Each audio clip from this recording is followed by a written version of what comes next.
Salam.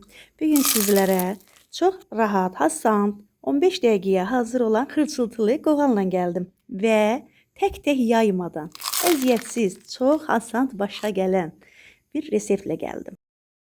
Budur, başlayırıq. Demək, qaba 10 stəkan un əlavə etmişəm, 250 qramlıq stəkanla. Bir dənə ağlı sarılı yumurta vururuq. 2 çay qaşığı duz vururuq. 2 çay qaşığı sarı kök, 2 çay qaşığı ədəbiyyatlar, qoğalın içinə gedən ədəbiyyatlardan fərqi yoxdur. Bir dənə quru maya və ilıq suyla xəmirimizi yoğururuq. Budur, hazırdır xəmirimiz və xəmirimizi gözlətmədən həmən başlayırıq işləmə. Yəni biz bu xəmiri gözləmirik ki, mayalansın.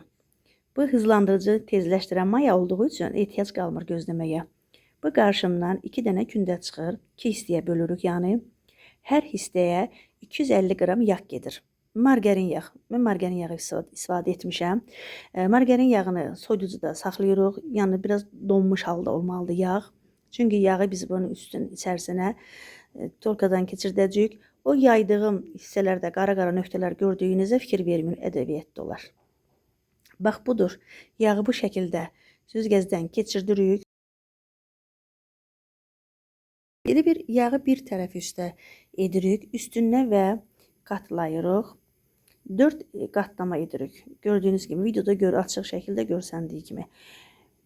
Bir dəfə qatladıq, sonra 2 dəfə qatlayırıq, 3 dəfə və 4. Bunu nədən ötəridir? Qoğalımız qat-qat olsun deyə. Yəni tək-tək yaymırıq axı.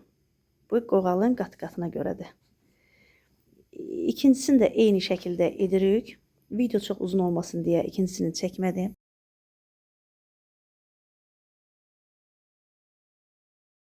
Və yenidən yayırıq. İçərisində yağlı xəmiri yayırıq. Napolyon yuxası kimi.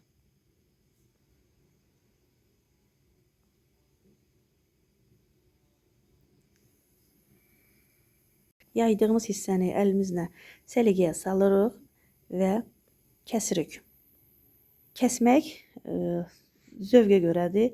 Yekə istəsəniz iri kəsirsiniz, balaca istəsəniz biraz balaca kəsirsiniz. Mən kəsimim orta ölçüdədir. Bax belə 2 barmaq qoyub lentə kəsirik.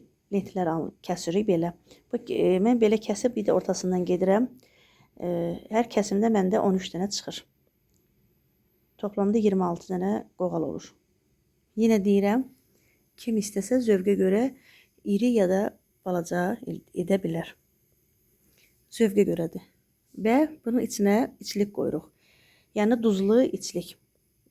Amma şirin istəyən olsa, şirin də həmən qarşımı şirin də eləyə bilər.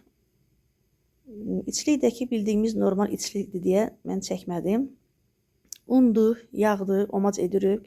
Mən sonra omacı qovururam və hazırladığımız xəmirləri qoyuruq, sobamızın listinə yığırıq.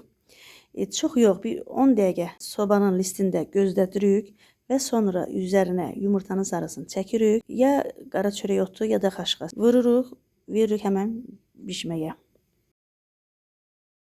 Budur artıq.